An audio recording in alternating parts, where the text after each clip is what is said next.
ഈ ഒരു ഒറ്റ സ്റ്റേക്കിന് ഏകദേശം 1.5 കിലോ വരും കേട്ടോ. റെസ്റ്റോറന്റുകളിലൊക്കെ ഭയങ്കര എക്സ്പെൻസീവ് ആയിട്ടുള്ള ഒരു സ്റ്റേക്കിന്റെ പീസാണ് ഇത്. ടോമഹോക്ക് എന്ന് പറയും. സംഭവം നമ്മുടെ റിബയ ആണ് കേട്ടോ. 2 ഇഞ്ച് തിക്നെസ്സും 6 തൊട്ട് 12 ഇഞ്ച് നീളം തന്നെ ഒരു ബോണും ഇതിന്റെ കൂടെ ഉണ്ടാവും കേട്ടോ. ഏകദേശം എന്റെ ഒരു കൈന്റെ പകുതിയോളം ഉണ്ട് ഇതിന്റെ നീട്ടം. അപ്പൊ ഇത് വെച്ച് ഞാനൊരു റെസിപ്പി ചെയ്യാൻ പോണേ കേട്ടോ. ഒരുപാട് മസാല ഇട്ടൊന്നും ഞാനത് വൃത്തിയിടാക്കാനുള്ള ആ ടോമഹോക്കിനെ റെസ്പെക്ട് ചെയ്ത് തന്നെ നല്ല അടിപൊളി ഒരു കോമ്പൗണ്ട് ബട്ടർ ഒക്കെ ഉണ്ടാക്കിയിട്ടാണ് ഇത് സംഭവം ചെയ്യുന്നത് കേട്ടോ. അപ്പൊ ഒന്ന് ട്രൈ ചെയ്താലോ. Let's go. ഞാനിവിടെ 1.5 കിലോ വെയിറ്റ് ഉള്ള കോസ്കോ എന്ന് വാങ്ങിച്ച ടോമഹോക്കിന്റെ സ്റ്റേക്ക് എടുക്കുന്നുണ്ട് കേട്ടോ. ഇതിലേക്ക് എല്ലായിടവും കിട്ടുന്ന രീതിയിൽ ഉപ്പും കുരുമുളകും മിക്സ് ചെയ്ത് ഞാൻ ഇങ്ങനെ ഇട്ട് കൊടുക്കുന്നുണ്ട് കേട്ടോ. എന്നിട്ട് ഫ്രിഡ്ജിൽ നമ്മൾ 12 തൊട്ട് 24 മണിക്കൂർ വരെ നമ്മൾ ഇത് തുറന്നു വെക്കാൻ പോണേ കേട്ടോ. ഈ പ്രോസസിന്റെ പേരാണ് ഡ്രൈ ബ്രൈനിങ്. നമ്മൾ ഇങ്ങനെ ചെയ്യുമ്പോൾ നല്ല ക്രസ്റ്റ് കിട്ടാനും സീസണിംഗ് ഒക്കെ നല്ലോണം പിടിക്കാനും ഹെൽപ്പ് ചെയ്യും കേട്ടോ. ഞാൻ ഫ്രിഡ്ജിൽ നിന്ന് സ്റ്റേക്ക് പുറത്തിറക്കി റൂം ടെമ്പറേച്ചർ ആക്കിയിട്ട് കുറച്ചധികം കുരുമുളക് കൂടി ഇട്ട് കൊടുത്തായിരുന്നു. എന്നിട്ട് ഞാൻ ഓവനിലേക്ക് കയറ്റി 230 ഡിഗ്രി ഫാരനൈറ്റിൽ 1 മണിക്കൂർ വെച്ചായിരുന്നു കേട്ടോ. എന്നിട്ട് ഞാൻ ഓവൻ 300 ഡിഗ്രി ഫാരനൈറ്റിൽ ഇട്ടിട്ട് അരമണിക്കൂറും കൂടെ വെച്ചായിരുന്നു. നമുക്ക് ഇന്റേണൽ ടെമ്പറേച്ചർ 128 129 കിട്ടിയാൽ മതി കേട്ടോ. ഇതേപോലത്തെ തിക്ക് സ്റ്റേക്ക് ഒക്കെ കുക്ക് ചെയ്യുമ്പോഴേ ഒരു പ്രോബ് അത്യാവശ്യം ഉണ്ടോ. സ്റ്റേക്ക് 10 മിനിറ്റ് ഒന്ന് റെസ്റ്റ് ചെയ്തിട്ട് നല്ല ചൂട് തവയിലേക്ക് ഇട്ട് കൊടുക്കണം കേട്ടോ. കറക്റ്റ് 1.5 മിനിറ്റ് 2 സൈഡും നമുക്ക് കുക്ക് ചെയ്തെടുക്കണം കേട്ടോ. അതിന്റെ കളർ നോക്കിക്കുക, നല്ല സെറ്റപ്പ് ആയിട്ട് മൊരിഞ്ഞു വന്നിട്ടില്ലേ. അപ്പൊ അതിന്റെ സൈഡും ജസ്റ്റ് ഒന്ന് സീർ ചെയ്തിട്ട് നമുക്ക് ട്രെയിലേക്ക് എടുത്ത് മാറ്റാം കേട്ടോ. എന്നിട്ട് തവയിൽ റെൻഡറായ സ്റ്റേക്കിന്റെ തന്നെ ഫാറ്റ് അതിന്റെ മേലേക്ക് ഒഴിച്ചു കൊടുക്കാം. എന്നിട്ട് ഒരു 5-10 മിനിറ്റ് എങ്കിലും റെസ്റ്റ് ചെയ്തിട്ട് വേണം ഇത് മുറിക്കാനായിട്ട്.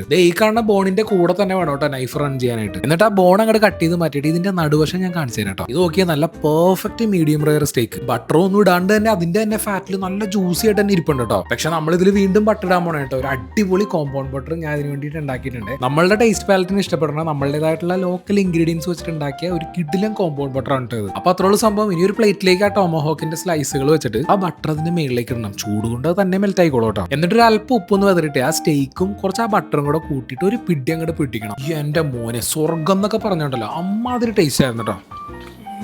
അടിപൊളി കേട്ടോ, ഒരു രക്ഷ കേട്ടോ. ഇതാണ് ഇതിന്റെ പെർഫെക്റ്റ് കുക്കിംഗ് കേട്ടോ. സ്റ്റേക്ക് നല്ല സോഫ്റ്റ് ആയിട്ടുണ്ട്. ഞാൻ ഉണ്ടാക്കിയേക്കണല്ലോ വെച്ചിട്ട് ഏറ്റവും ബെസ്റ്റ് സ്റ്റേക്ക് റെസിപ്പി ആണ് ഇത്. പ്രത്യേകിച്ച് എന്റെ ആ ബട്ടർ. അപ്പൊ ഈ ബട്ടറിന്റെ റെസിപ്പി ഞാൻ അടുത്ത വീഡിയോയിൽ ഇടണായിരിക്കും കേട്ടോ. അപ്പൊ ശരി.